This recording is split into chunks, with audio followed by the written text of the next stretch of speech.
Bonjour, il y a une dizaine d'années, j'ai pris une photo qui m'a changé pour toujours. Elle m'a complètement transformé. Ça faisait très longtemps que je faisais déjà de la photo, mais le studio ne m'intéressait vraiment pas. Les fonds blancs, fonds gris, fonds noirs, je les trouvais mauvais pour ma créativité. Je préférais de loin être dehors, à capturer les gens, les paysages, enfin, ce que je considérais être la vraie photographie. Bon, évidemment, j'utilisais le flash de temps en temps quand je travaillais dans des conditions trop sombres, mais mes photos n'étaient pas vraiment convaincantes. Donc je faisais partie de cette école qui ne jurait que par la lumière naturelle. Mais voilà, un jour, tout a changé. C'était un mariage où j'étais comme professionnel et j'ai décidé d'amener un petit pied à lumière. C'était ce Manfrotto là déjà, ou en tout cas son père, et un parapluie, et puis un vieux flash de la fin des années 80. Un petit câble qui connectait ce flash jusqu'à mon boîtier. J'ai monté tout ce matériel sur la terrasse. Il y avait justement les trois témoins du marié qui étaient en train de boire un verre de vin dehors. J'ai pointé l'ombrelle tout simplement vers ces trois jeunes hommes. J'ai pris une photo et quand j'ai découvert la photo sur mon Canon 20D, j'ai complètement halluciné. J'étais heureux au-delà de l'explicable. Comme un enfant qui découvre son vélo le jour de Noël, ou mieux un amoureux qui reçoit enfin une lettre optimiste de sa copine. J'étais euphorique. J'en revenais pas que j'avais pris cette photo. J'étais tout d'un coup tout excité par ces opportunités.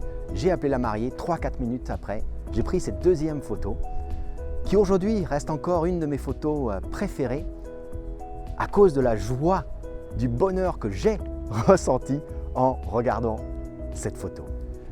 J'ai donc découvert ce jour-là, presque par hasard, qu'on pouvait très bien concilier studio et extérieur. Qu'il n'était absolument pas nécessaire de se trimballer avec des gros sacs à sable, des grandes têtes de flash, une rallonge pour brancher son flash au secteur. Je découvrais qu'avec du tout petit matériel, on pouvait vraiment faire de la grande lumière. Et puis j'ai commencé à partager avec vous. J'étais en France parmi les premiers à vous recommander des petits flashs chinois, petits mais qui étaient absolument parfaits pour faire du studio de rue. Et vous avez été super enthousiastes sur ces vidéos. Ces vidéos ont été vues plus de 3 millions de fois. Je sens bien que ce sujet vous excite autant que moi. Et c'est pour cette raison que j'ai décidé de vous préparer une méga formation sur le studio de rue et toutes les techniques strobistes, c'est-à-dire arriver à utiliser des petits flashs manuels dans votre vie. L'an dernier, je vous avais déjà préparé une formation, mais là sur les flashs TTL et sur la lumière. Cette formation que je vous prépare, cette méga formation, est bien plus ambitieuse. Elle va couvrir absolument tout ce que je sais sur le studio de rue et le strobiste. Elle va couvrir toutes les questions que vous m'avez posées depuis des années pour essayer que vous y voyez absolument clair dans ces merveilleuses techniques de strobiste et de studio de rue. La formation va être lancée dans quelques jours, mais j'aimerais beaucoup entendre de vous sur votre intérêt pour ce genre de formation. Ce que je vous propose, c'est que je vais offrir à 50 personnes une sélection de bons chapitres de cette formation.